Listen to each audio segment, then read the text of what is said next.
Hi folks, I'm Ron Brown. Welcome to my shop. Today I'd like to talk to you about some of the finer points of sharpening our high-speed steel tools. This comes up all the time when I'm out on the woodworking show circuit, and I've developed a few jigs and fixtures and stuff to make it a lot easier and a lot more reliable. And that's what I'd like to talk to you about today. So if you join me at the grinder, we'll go over them. When it comes to high-speed steel tools, there are 6 basic categories.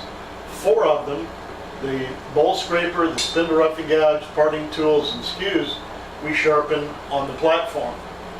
The other 2 that we sharpen using the pocket and holding fixtures are spindle gouges and bowl gouges. And that's what makes everybody crazy. So that's what I'm going to focus mostly on. The key to sharpening tools like scrapers and that sort of stuff is in getting this angle the same every single time, which is a little hard to do with this. So I've developed something we call the quad jig because it sets 4 different angles over here on the platform: the bowl scraper, the skew, the parting tool, and the roughing gouge. So all you do is just take that when you make 2 points of contact. It's dead on. It doesn't really matter where this is. As soon as you've made 2 points of contact, it's there. So what that does for us is now our scraper will be ground exactly the same this time and every time. Same thing with the parting tools and the spindle roughing gouges. The thing that makes this so confusing for most people when you're trying to put, let's say, an Ellsworth grind on a spindle gouge is that there are 3 variables. And the 3 variables just make it very complex. The first variable is the angle of the leg, right here. And I'm talking specifically to the users of the one-way Varigrind 1. So where to put this thing has always been a mystery.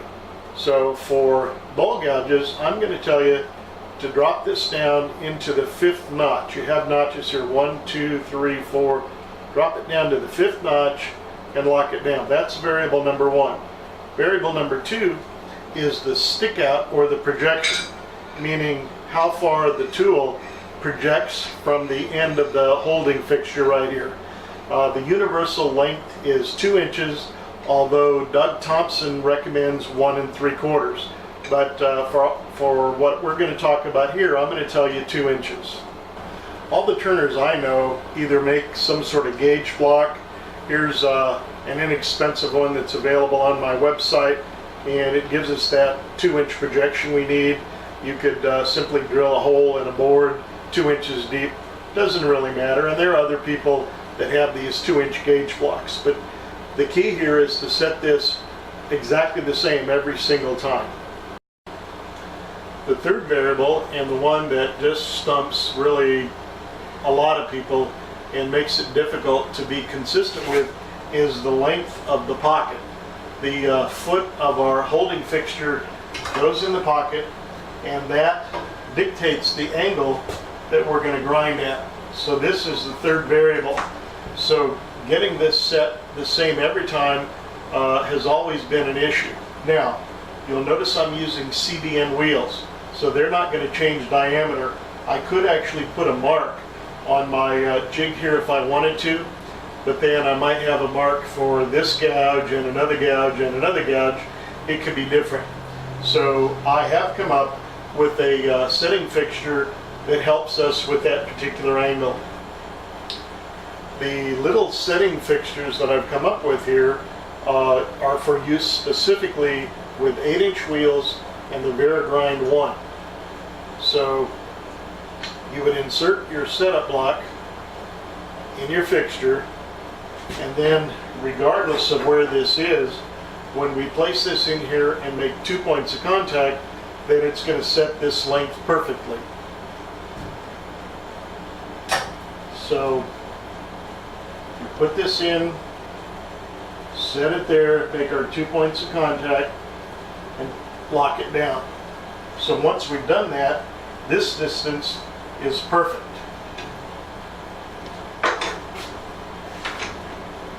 then all we have to do is set this with our 2-inch projection. And now when I go to sharpen the tool, the angle is perfect. But more than that, it's the same this time, next time, every single time, so the grind never changes. This is a 2-piece set. There's a number 1 and a number 2, which correspond with the instructions. Number 1 gives us 2 different bowl gouge grinds depending on where we set the leg angle, that second of 3 variables. The number 2 is for a certain type of bowl grind, but mainly we use this one for sharpening spindle gouges. So it goes in exactly the same way. On this particular one, the instructions will tell you to use a setting of 23 degrees, which corresponds to the second notch. So we've changed 2 of the variables. We're going to change the pocket and we're going to change the leg. So now we just move this back, make sure both pieces are in firm contact, and that set this distance for what we're going to sharpen, which now is going to be a spindle gouge. So the one variable which doesn't change is that 2-inch projection. So on this particular fixture, I've got a 2-inch projection gauge block built in, but it would be identical to this. So now, when we go to sharpen our spindle gouge, it's set perfectly this time, next time, every single time, and it didn't take hardly any time to set it up. So I'm speaking specifically to Varigrind 1 users, and these 2 little gauge setup blocks will actually give you 4 different grinds. 1 for a spindle gouge and 3 different bowl gouge grinds from short to long, from a bottom feeder to an Ellsworth. A question I've heard 1,000 times out on the woodworking show circuit over the past 12 years or so is, gee whiz, Ron, I'm not very good at sharpening my tools, but I have a friend, Ralph, he lives close, so I take my tools over to him and he'll sharpen them for me, and when I get them back, boy, are they great. They're sharp, they cut like butter, it's terrific. But then I sharpen them 2, 3 times, and pretty soon they won't cut at all. What the heck am I doing wrong, and how can I solve that problem? So I came up with a universal setting jig, and the purpose of the universal setting jig is to allow you to maintain a grind that you already like. This is not really for use when you buy a brand new tool and you're trying to get that initial grind and that sort of stuff. That's what we use the setup blocks for. But this one is when you have a grind and you want to keep that grind. And the way it works is very similar to the yellow blocks, except this does have a movable pointer on it with a linear scale. So if we know exactly where we're supposed to set this, then we can always come back to that grind. Let me show you what I mean. So let's say this is the bowl gouge that Ralph sharpened for us, and we love it. So you go through manually setting everything up here, make sure that the wheel is making full contact with the bevel. So now we know what the length is here. We know that we're in the 5th notch down for this particular grind, and we know that we're at 2 inches. So we know what those variables should be. So in order to always come back to this distance, we would use our universal setting gauge. So in order to figure out what reading we're going to use, you loosen everything up, put it in here, lock it down, and when we take a reading on this linear scale, the reading is exactly 4. It's not 4 inches or 4 degrees, it's just a reference point. So when I want to come back and get this proper distance here, I set the universal gauge to 4, and when I lock everything in, where both of the points are making contact, that is equivalent to my 4. So now all I have to do is take the tool whose grind I want to maintain, and it sets exactly right. What I didn't do was take a Sharpie and mark on there and spend 20 minutes trying to get it making full contact.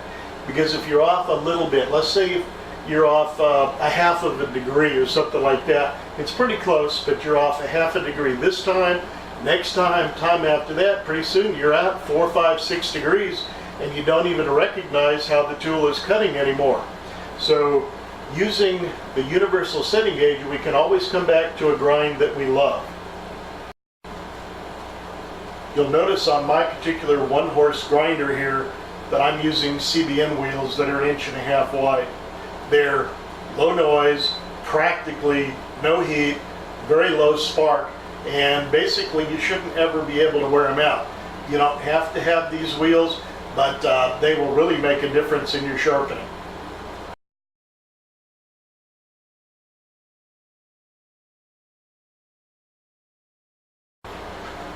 The most popular sharpening jig in the world is the one-way Wolverine, and that's what probably 85 or 90% of all the sharpeners already have.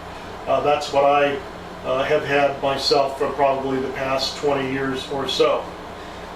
These accessories, these setup blocks and all that are designed to work with the Wolverine system. As many of you know, I designed my own system and I built all this stuff into it. So if you want more information on that, RonBrown'sBest.com is where you can find that.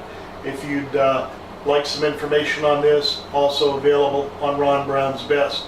But understanding the 3 variables and how they interact will take you a long way down the road. I'm Ron Brown. Thanks for visiting at my shop.